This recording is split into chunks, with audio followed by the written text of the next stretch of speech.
Hey, how's everybody doing? My name is Tammy. For those of you who are just new to this channel, welcome. Everybody else that's been with me this whole time, thank you very much. I appreciate everyone being here. Um, it's been a couple of days. I was actually doing that daily vlog thing to basically talk about my journey with breast cancer and skin cancer and osteo and scoliosis, but I kind of got tired of it. I mean, I just didn't have it in me because I got up until Christmas, and then it was, well, it was actually, I got to the point where it's like, how can I possibly put people through this and just kind of like put on boring stuff, really don't have much to say, and all you're really doing is watching me go downhill as my body was detoxing. I'm gonna take these off, actually. So yeah, I quit, and here we are a couple of days before the new year, and I'm feeling revived. It did take that long for the anesthesia to wear off. However, this isn't more of that. It's really, I stopped to think about it. Because, well, before I go any further, I hope everybody has had a wonderful season of lights, is how I like to say it. As we've had the solstice, we've had Christmas and Hanukkah and Kwanzaa, and now we're looking at the new year, and it's the holiday season. And I don't want to, I'm very well aware of how difficult this season is for many people. Each one of us has had our own personal experiences around the holiday season. We have these expectations as a culture around this particular season, and yet it's going completely against our nature.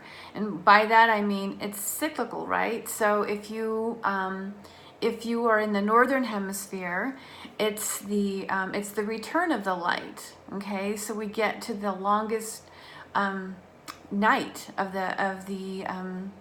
the year, and then it's the return of the light. And so if we pay attention to nature, nature follows the light. My dogs do it. They basically wake up the second it starts to get light outside, and they are bedded down the moment it starts to get dark outside. It's a very interesting thing. You can watch the plants. Although the temperatures don't necessarily change, you can see it in the plants. The leaves begin to turn. So in the southern hemisphere, it was the exact opposite, right? Now they're starting to see a diminishment of light. I'm pretty sure. If I'm wrong, please correct me. But I'm pretty sure that's how I understand it, because you guys are going into your summer. So,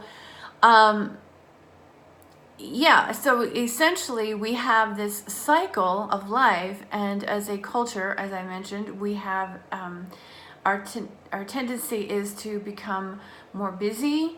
We work more hours, we're doing more shopping, we're spending more money. It becomes a season of excess. And well, I was going to say a season of menthol. That might be another video. But at any rate, I think I will make another video on that, so stay tuned. So yeah, so I want to just acknowledge the fact that each one of us has been in the space of wherever we've been through this holiday season, or this season of light, or return of light. And I just pray that every one of you has honored yourself, no matter what.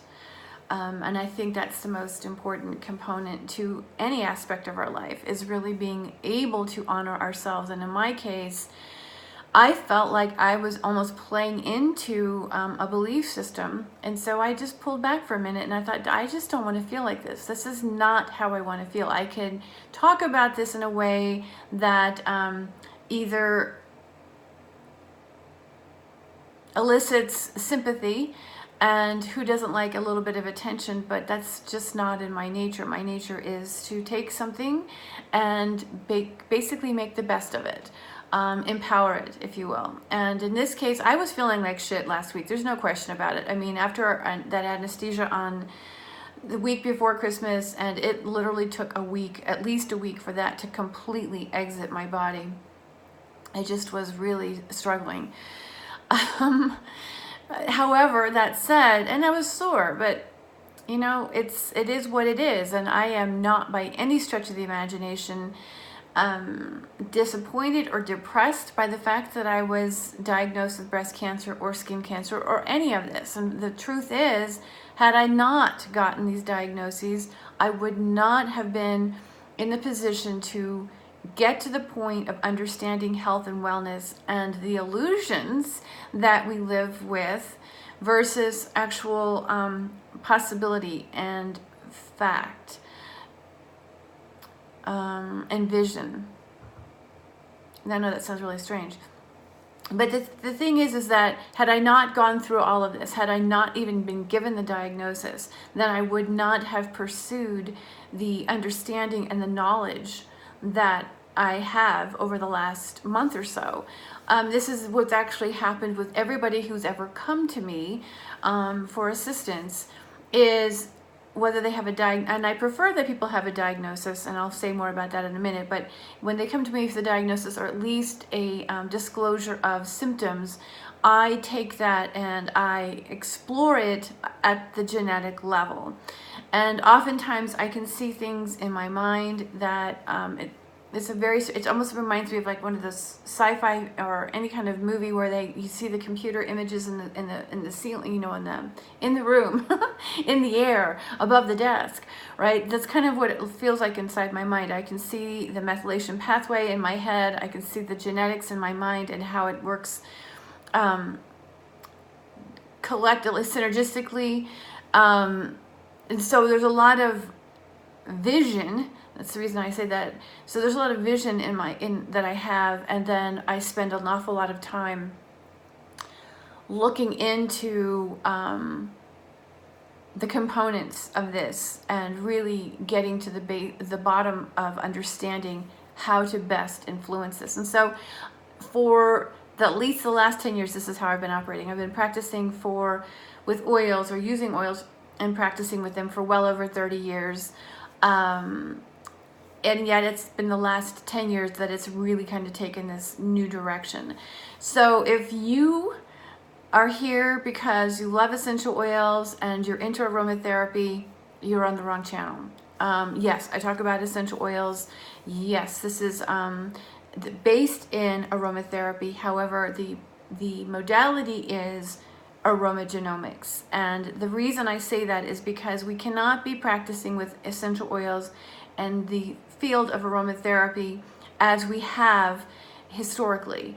The reason for that is the human body nor the world, neither one of them are the same as they were thousands of years ago. So the way our ancestors, well, this is one reason, the way our ancestors were using oils and herbs for that matter differs very much, because it's not the same world, okay? The human body has evolved genetically, so we can't even begin to treat it the same way. And then of course the body is adapting according to the nature around it, because we are nature. So this is how nature works. It remains in consistent communication. Plants will adapt, the body will adapt, and because of that, we actually have to honor the body for what it is today. The same thing goes for the plants. The plants aren't even the same because of the technology that man has introduced into our environment. The plants are adapting. So let's just say, for instance, lavender that is grown in Utah is not the same as lavender grown in Russia, even if it's the same species. It's not the same. So therefore, I talk about constituents more than I will talk about essential oils, because the constituents are what matter. And because if you have a lavender oil, or any oil for that matter, you actually have to know what's in your bottle. You have to know the constituents. You cannot get away with just going, oh, well, this is lavender, therefore I'm going to use it according to this book or this website or this company. So like I said, if you are into essential oils and aromatherapy, and that's what you follow, then you probably should turn this off. And and not to be rude, but this is not for you, because this is taking oils to the next level and using them genetically. And I'm going to say more about that in a little bit here as to why. But it's in my opinion, it's time for us to step it up when it comes to the oils, because they are a vital resource. They are no longer a commodity. They are a vital resource to our health. A good example is I woke up a couple days ago, had taken a shower, and there's extreme temperatures because it got really, really cold here. And while they gave me pain medication, I didn't really want to take it. I had gotten the okay from my physician on Friday to begin applying things. I was just kind of babying, my breast and my underarm, because they did take a lymph node out from under my arm. So I was just nurturing this area. And then she informed me that it was okay to begin to lightly massage, and she suggested I use arnica, and then she looked at me, she goes, well, or maybe the oils that you would prefer. So I did. So I'm about to tell you what I used. However, please keep in mind, these are this is not a general disclaimer. This is not a general suggestion. So the disclaimer is just that. This is not a general suggestion. This is not for everybody. If you take medications that are cleared or metabolized rather on the CYP3A4 enzyme, the CYP1A2 enzyme, the CYP2C9 enzyme, or the CYP2D6 liver enzyme, if you have medications that are metabolized on any of those enzymes, you are not allowed to use these next three oils. And the reason for that is because these oils, pardon me, there's something staring me in the face there. These oils are also metabolized on the same liver enzymes, and this is a big reason why aromatherapy and aromagenomics they're not the same thing. So the oils that I used for the pain, because it was really sudden and it was throbbing and it was intense, and so I used German chamomile, yarrow, and laurel leaf. And the laurel leaf, what I wanted to do was to make sure that I don't develop lymphedema, because they did actually take out one of my lymph nodes. And so I want to make sure the lymph is moving. This is something that I started pretty quickly after I got off home and with the anesthesia. I also needed to use something that had anti-inflammatory effects to it. The bisphenol is very effective and as a reducing the production of cytokines, so it actually helped with the inflammation, but it also combined and has served with nerve pain as well as an analgesic, and it supports the regeneration of healthy tissue. Now I'm going to say a little bit more about that and as to how this all works, because the interesting thing with oils is a lot of websites you'll hear, well, they don't know much about the oils. That I've seen websites just as of just a few days ago that were saying that oils, there's no evidence to show the efficacy of essential oils, and that's not even close to being true. There's plenty of evidence to demonstrate the effectiveness of single constituents. The thing we have to keep in mind is the synergy of constituents, so therefore, and the constituents are throughout nature. So hang on a second, please. No, you can wait. Talking to my dog.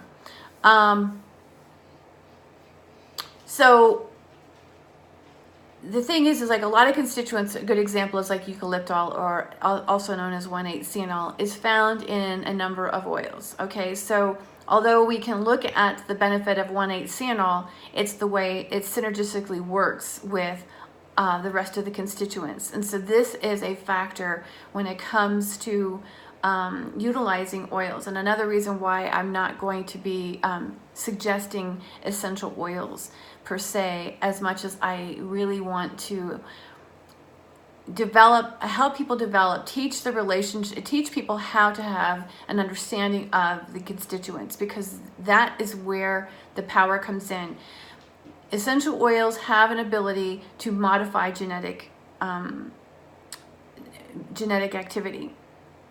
And like I said, there's a lot of evidence to demonstrate this. I have, over the last few weeks, have been able to find constituents that are specifically able to facilitate the acetylation and the phosphorylation pathways into the DNA, which is these pathways are how the DNA communicates with the environment. I've been able to find evidence to show which constituents actually facilitate this. more importantly, essential oils, as I mentioned, contain these constituents which are considered lipophilic chemicals. The environment is full of lipophilic chemicals, but the thing is a lipophilic chemical is considered a nonpolar molecule which has the ability to pass through the cell membrane. This is what makes us vulnerable to the environment, because a lot of the man-made chemicals are also considered lipophilic, and this communication with the outside world now alters the activity of the DNA, and it creates more of an inflammatory reaction because the DNA is trying to repair itself. It's trying to send out messages, it's signaling we have to do something here, create inflammation, protect the organism. That's what the DNA's job is for. So alterations occur to the DNA. This is not a dysfunction of the DNA. There are segments of the DNA that I talk a lot about in my other course, Breaking the Cycle of Disease Management. They're called transponal elements. These were discovered by a scientist, a female scientist, back in the 30s and the 40s, and she first discovered this in corn. And these transponal elements are segments of the DNA that will relocate in accordance to what the organism actually needs. And so these changes are a natural experience. But then again, when we combine them with the use of essential oils and the constituents of essential oils, now we are improving, we're actually relieving it. So they're not anti-inflammatory per se, as much as they are modifying genetic expression so that the DNA is no longer sending out messages of, hey, we're in danger. I don't know if this makes any sense. So there's a lot of words that are being used in relation to essential oils, such as antibiotic, anti-proliferative, anti-inflammatory. They're not against any life, and this is really significant even when it comes to cancer. And so these oils, or I keep saying these oils, these constituents have properties that actually, like I said, modify genetic expression. And if we use oils differently than what we're being taught to do, okay? There's a lot of changes coming to my practice right now. I'm actually privatizing a lot of information because I want to put content out. I love providing content. I live to teach this. This is my life's work. It really is my life's work. I have an insatiable need to understand how nature actually works and communicates, and I have a real desire to share that information because, again, there's an illusion of how things are supposed to be going, and I'm just holding up a different perspective and going, wait a minute, this is what we know. And we are not separate from nature at all. We are a part of nature. Our DNA is the same thing as what's found throughout nature. It's just a different placement of peptides. That's it. So that said, there's a lot of changes coming down with my practice because I want to give you as much as you're willing, wanting to receive. I'm just not wanting this to be available to anybody who just feels like making derogatory comments or skeptical. I want people who are very interested in understanding a modality that works very well with conventional medicine. And that's the benefit also for me going through all of this. And it also teaches us helps us to teach the body, teaches us how to help the body to thrive.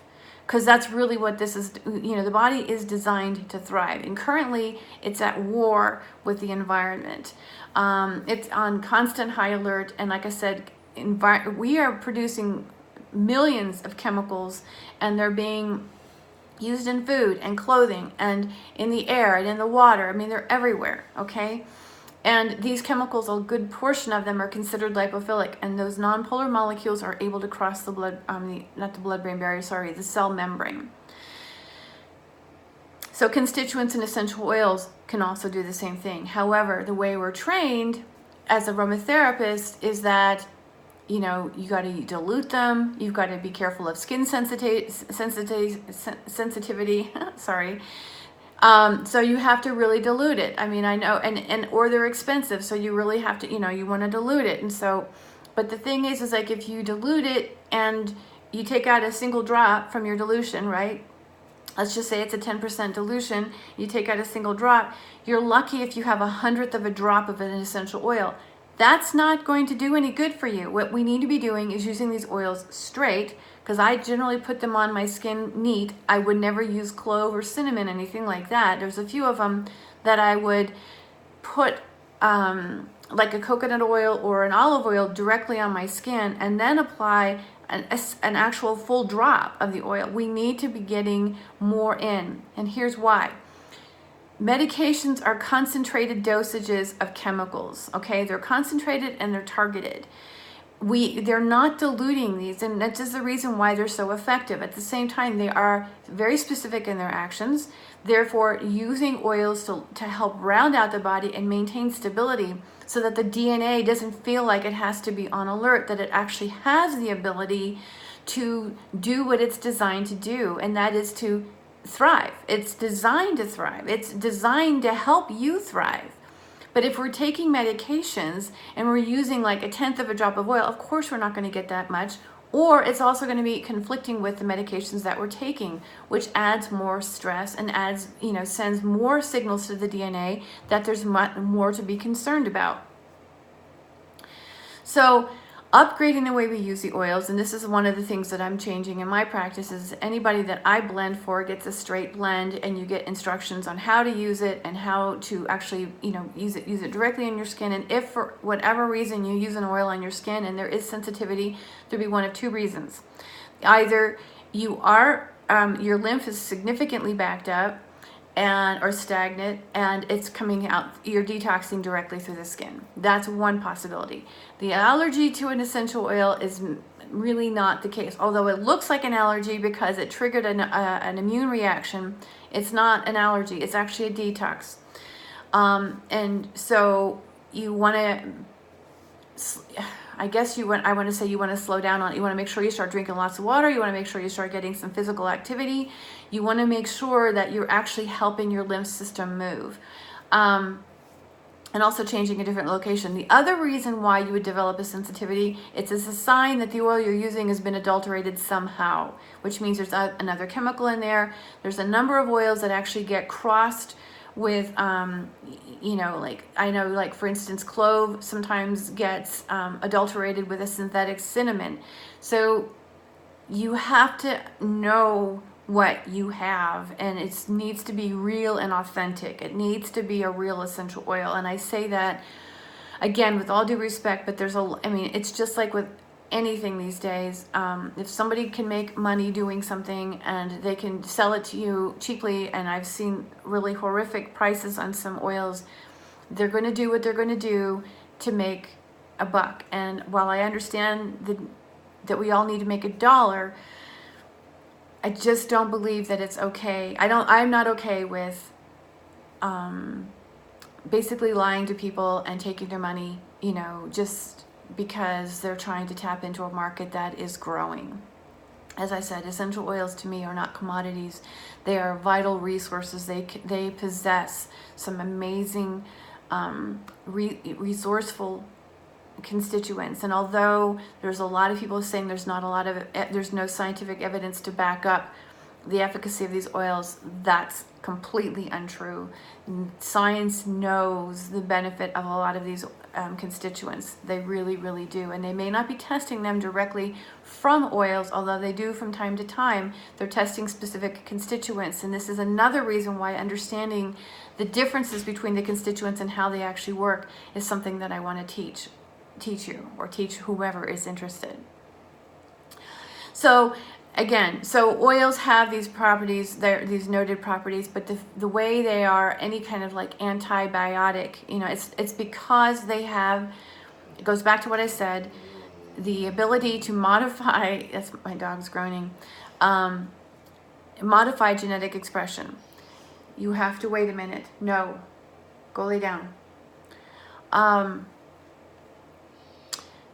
So what that means is, like for a bacteria, because we have these superbugs, right? We have these big superbugs that are resistant to a lot of antibiotics and antivirals, all right? The reason that is because life adapts.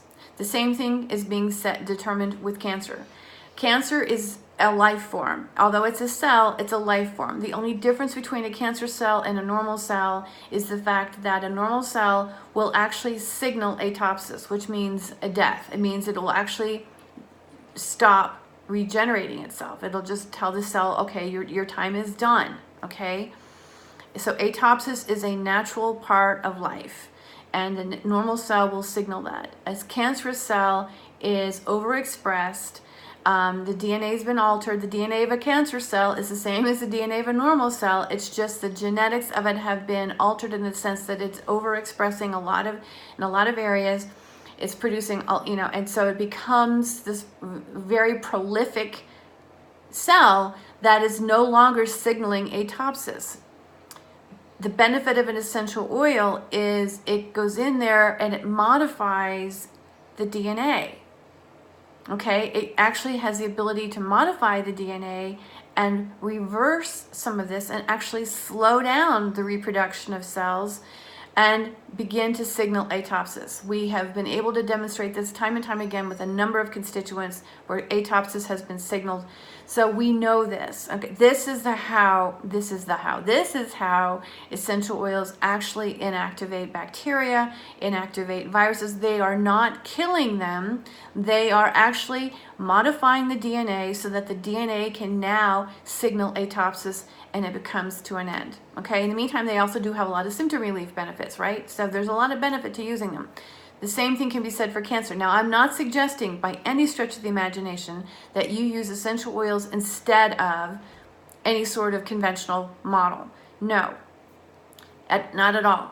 If there's cancer in the body, utilizing this conventional methods is important because we want to eradicate. At this point, the body has been in degeneration mode or oxidative stress mode or inflammation mode for a very, very long time, or for excessively or aggressively for a while. So an essential oil is not going to come in and override all that. So to incorporate a conventional method for eradicating or for removing cancer, including the removal of a tumor, is very important because now you can actually begin to add oils that will support the elimination of or the atopsis of any additional cancer cells that might be in the system, support stability in the system, support the digestive system, support the lymph system. There's a whole method for doing that. So that is the value to including oils along with this, okay? So, yeah, I'm actually really very excited about all this. I'm listening to my dog, so I think it kind of made me a little bit nervous here. But I really want to emphasize the fact that aromagenomics is, it looks at what we've currently being taught or what's being told to us. And when it doesn't make sense to me, and as I said, I see these things in my head when it's, and I get it, I have these insights, and so I begin to investigate. And the fact is that we deserve to be healthy. It's our birthright to be healthy and to thrive. And so what I'm wanting to do is really help people live in sync with nature, because that's where we are going to thrive. Because nature, these plants are here to help us. They are here to actually support the function of our DNA. It's not about replacing chemicals in the body, although some of them have that ability. It's really about supporting the health of the DNA, because the healthier the DNA is, meaning the less stressed the DNA is, the more functional our system becomes. And that's the whole component to well-being, is function. So that said, as I mentioned earlier, a lot of my material is going to be privatized, because what I want to do is really find, be in touch with the people that really want to learn this and who really want to apply this. This is not about grand marketing of a lot of product and material. This is about really learning the ins and outs of how to utilize oils on a functional basis, on an epigenetic functional basis. So that said, I'm going to continue to put out some things here. Like I said, I'm going to actually do a video on menthol, because I consider this to be the season of menthol, and you'll hear why more on that at another time. but a lot of my blogs, I'm going to just kind of keep. I have my email, my newsletter. So join in over there. That doesn't cost anything to do the newsletter. There's going to be some things here available on YouTube, and I will generally talk about certain things here on YouTube. And then, but I'm also what I'm interested in doing is actually finding a team of people or a group of people, or just people who are willing to donate a certain amount on a monthly, subscribe basically to my website, and that you will have access to information. You'll have access to me. There will be a closed Facebook group where we could actually dialogue about this, and I can be happy to help you understand this more and more. This is actually very good for a lot of health professionals, the nurses, nurse practitioners, physicians. I just did an entire list of oils and constituents that must be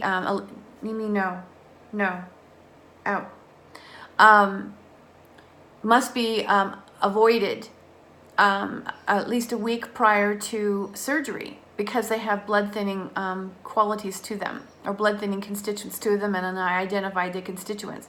I did the very same thing for oils with sedative effects and their sedative constituents, because I've learned that there's some hospitals that are actually using oils in the operating room, and you've got some heavy duty anesthesia going on in there. It's not really recommended. So this is what I'm wanting to provide, and this is a labor of love. This is my life's work, like I said, and like you, I need to make a living too, and I've given out a lot of free content over the years, and I don't regret any of it. I've really enjoyed putting out this content, and at the same time, I have to take care of myself. And during this winter retreat, so to speak, where I've kind of gone in and assessed what I need, this is the best way I know how to serve myself. Now, I'm still available for private consults, but I'm finding that if I can set this up as a subscription basis, and you have the option to subscribe it at no matter what you can do, it's not going to go, well, if you pay this much, then you get this much, and if you pay that much, you get that much more. I'm not doing it that way. I'm just going to give you the option to donate as you subscribe, as you would like, on a monthly basis. If you just want to donate at one time, just one payment, that's fine too, but you'll have access to this information.